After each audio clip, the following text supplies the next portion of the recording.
Abdel-Fadel. Cube Radio. Cube Radio.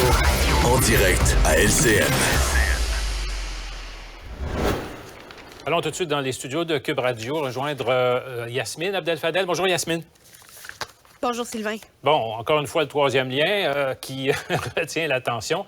On a fait le décompte, je pense que ça fait 10 jours qu'on traite de ce dossier-là, puis le gouvernement essaie de se dépêtrer là-dedans. Bon, c'est pas une promesse brisée, a dit le premier ministre hier. Bon, les coûts sont caviardés dans des différents scénarios qu'il y avait, des études donc qui ont été évaluées. Et bon, le premier ministre ne semble pas avoir décortiqué même ces études-là, semble-t-il. Mais non, parce que hier, en l'étude des crédits du ministère du Conseil exécutif, Gabriel Nadeau-Dubois posait la question à M. Legault en lui disant, dans vos propres études, il y a des scénarios et des scénarios qui viennent avec des projections financières de combien ça nous coûterait les faire. Parmi ces scénarios, il y a le fameux tunnel dans lequel il n'y aurait que du transport en commun, un peu comme ce que proposait Geneviève Guilbeault lorsqu'elle a annoncé déploguer l'aspect autoroutier la semaine passée. Est-ce que vous connaissez le prix que ça va nous coûter, M. Legault? Non.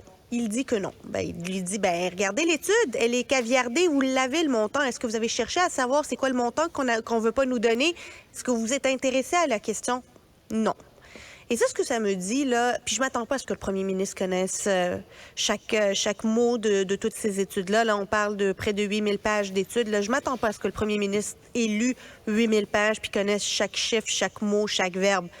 Mais quand on va proposer, articuler une idée, si on ne veut pas retomber dans le même piège que celui dont on est en train de sortir, celui de proposer, faire des engagements en matière d'infrastructure pour après reculer, la moindre des choses, là, une des premières questions, c'est combien ça coûte.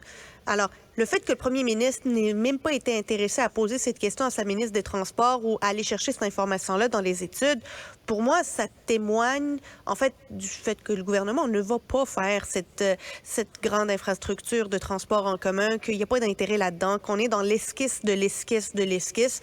C'est plus un rêve qu'un réel projet qui va se concrétiser. Et ça devrait peut-être servir d'avertissement pour d'autres ministres, notamment Bernard Drinville, qui disait qu'il aurait voulu voir, qu'il aimerait voir des travaux avant 2026. Ça laisse croire qu'il ne va même pas y avoir un plan avant 2026, encore moins des travaux. Alors, il ne faudrait pas commencer à faire des engagements, des promesses qui vont, encore une fois, ne pas être remplies. Il semble avoir beaucoup de difficultés à se dépêtrer de tout ça, même avec ce fameux rapport dont on se demande finalement s'il a été vraiment décortiqué, lu, et si c'est vraiment sur la base de ce rapport-là que la décision finalement de renoncer au tunnel autoroutier a vraiment été prise. Tout le monde se pose un peu la question.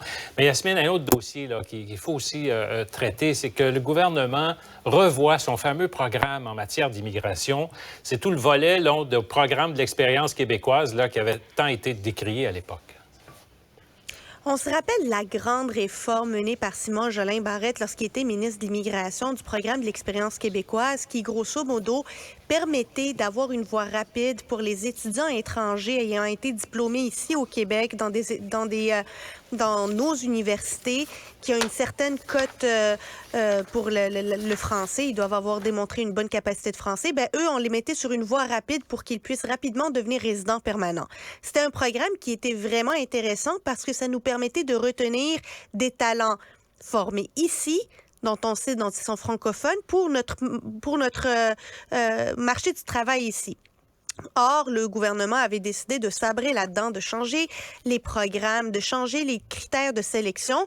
Et force est de constater que quelques années plus tard, on se rend compte que fermer ces critères de sélection a fait en sorte que des étudiants francophones formés ici traverser dans les autres provinces du Canada puis aller travailler là-bas parce que c'était plus facile de rester au Canada puis devenir résident permanent, même si tu es francophone, en allant dans d'autres provinces plutôt qu'en restant au Québec.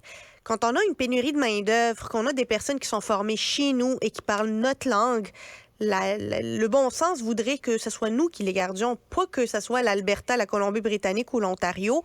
Et on voit aujourd'hui qu'il va falloir encore une fois reculer sur ce programme et cette réforme qui a été menée par la CAQ en début de premier mandat pour essayer de mettre des critères qui puissent être assez flexibles pour retenir ces talents-là, parce que c'est le Québec qui sort perdant, là. C'est qu'on va aller chercher quelqu'un d'autre, un travailleur étranger qui ne parle pas nécessairement français, pour faire un travail pour lequel on a formé quelqu'un ici et qui parle français. C'est un peu contre-intuitif, c'est contre-productif. Et heureusement que Christine Fréchette est capable de reconnaître qu'il y a un ajustement à faire.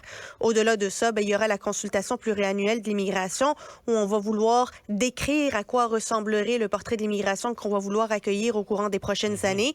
Et surtout, les volumes. J'ai hâte de voir ce que les groupes d'intérêt vont aller dire en consultation.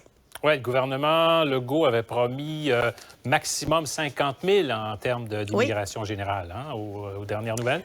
Maximum 50 000, mais on finit par toujours en recevoir plus. Cette année a été une année record où immigration temporaire et immigration permanente, ça équivaut à peu près à 100 000. Yasmine Abdel-Fadel dans les studios de Cube Radio. Merci. Merci. Et voilà qui conclut l'émission d'aujourd'hui. Merci.